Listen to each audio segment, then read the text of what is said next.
அதிகாரம் 32. யோபு தன் பார்வைக்கு நீதிமானாய் இருந்தபடியினால் அவனுக்கு அந்த 3 மனுஷரும் பிரதியுத்தரம் சொல்லி ஓய்ந்தார்கள். அதனால் ராமின் வம்சத்தானான பூசியனாகிய பரகையேலின் குமாரன் எலிகூவுக்கு கோபம் மூண்டது. யோபு தேவனை பார்க்கிலும் தன்னைத்தான் நீதிமான் ஆக்கினது நிமித்தம் அவன் மேலும் அவனுக்கு கோபம் மூண்டது.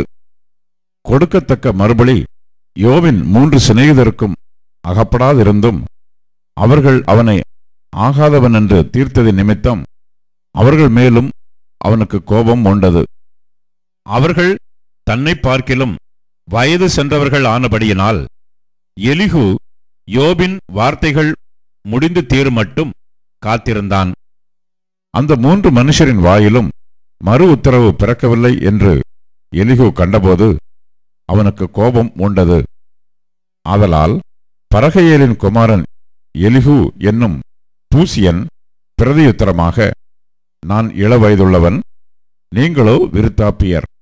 ஆகையால் நான் அஞ்சி என் அபிப்பிராயத்தை உங்களுக்கு முன்பாக வெளிப்படுத்த பயந்திருந்தேன். முதியோர் பேசட்டும், வயது சென்றவர்கள் ஞானத்தை அறிவிக்கட்டும் என்றிருந்தேன்.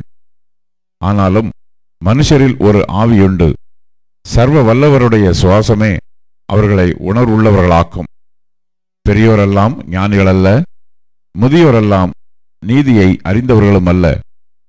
ஆகையால் எனக்கு செவி கொடுங்கள், நானும் என் அபிப்பிராயத்தை வெளிப்படுத்துவேன் என்றேன். இதோ உங்கள் வசனங்கள் முடியுமட்டும் காத்திருந்தேன். நீங்கள் சொல்லத்தக்கதை ஆராய்ந்து தேடுமட்டும் உங்கள் நியாயங்களுக்கு செவி கொடுத்தேன். நான் உங்கள் சொல்லை கவனித்தேன்.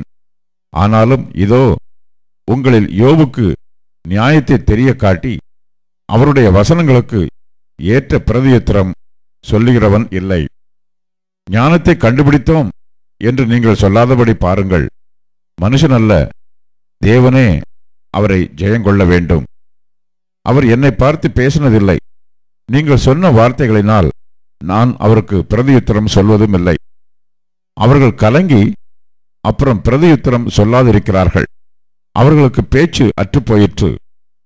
அவர்கள் பேசார்களோ என்று காத்திருந்தேன். ஆனாலும் அவர்கள் அப்புறம் மறுமொழி கொடாமல் இருந்தபடியினால் நானும் பிரதியுத்தரமாக எனக்கு தோன்றிய மட்டும் சொல்லுவேன். நானும் என் அபிப்பிராயத்தை வெளிப்படுத்துவேன். வார்த்தைகள் எனக்குள் நிறைந்திருக்கிறது. என் உள்ளத்தில் உள்ள ஆவி என்னை நெருக்கி ஏவுகிறது.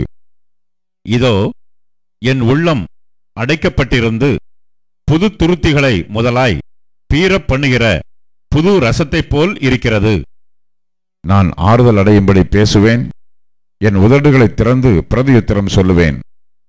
நான் ஒருவனுடைய முகத்தை பாராமலும் ஒரு மனுஷனுக்கும் இச்சகம் பேசாமலும் இருப்பேனாக. நான் இச்சகம் பேச அறியேன். பேசினால் என்னை உண்டாக்கினவர் சீக்கிரமாய் என்னை எடுத்துக்கொள்வார்.